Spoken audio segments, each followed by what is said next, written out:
Sosok anggota DPRD Minahasa diduga 6 bulan tak masuk tapi masih terima gaji. Mengenal sosok anggota DPRD Kabupaten Minahasa, Sulawesi Utara tengah viral, diduga hampir 6 bulan tak masuk kantor karena berada di Amerika.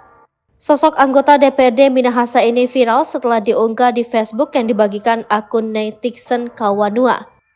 Dalam postingan dijelaskan bahwa anggota DPRD tersebut baru balik ke Indonesia pada akhir Agustus 2023. Tak hanya itu saja, beredar kabar sejak kembali dari Amerika, Rili tidak pernah dipanggil apalagi diberi teguran, bahkan tetap menerima gajian tetap utuh.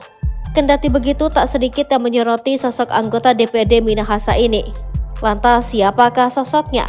Anggota DPRD Kabupaten Minahasa, Sulawesi Utara ini bernama Natalia Rili Rompas. Diketahui, Rili Rompas juga merupakan bakal calon legislatif dari PDIP yang akan maju dalam pemilu 2024. Sayangnya, ia tidak ikut saat mendaftar di KPU Minahasa bersama-sama dengan pengurus DPC PDIP Minahasa pada 11 Mei lalu. Rili Rompas merupakan wakil rakyat dari Kecamatan Pineleng yang juga merupakan ketua PAC PDIP Kecamatan Pineleng. Terpantau dalam Instagram miliknya, Natalia memiliki usaha di bidang catering.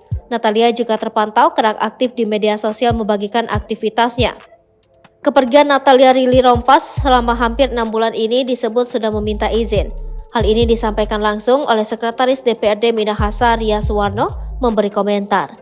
Ia mengatakan bahwa Rili Rompas ke Amerika sejak Mei 2023 dan kembali ke Minahasa pada akhir Agustus 2023. Ria Suwarno menyebut selama bepergian ke luar negeri, Rili Rompas telah membuat surat izin. Kendati begitu, Rili Rompas melewatkan beberapa agenda penting sebagai wakil rakyat. Ia absen pada sejumlah rapat paripurna. Tak hanya itu, Ria Suwarno juga mengatakan Natalia melewatkan 4 agenda rapat paripurna sekaligus selama berada di Amerika.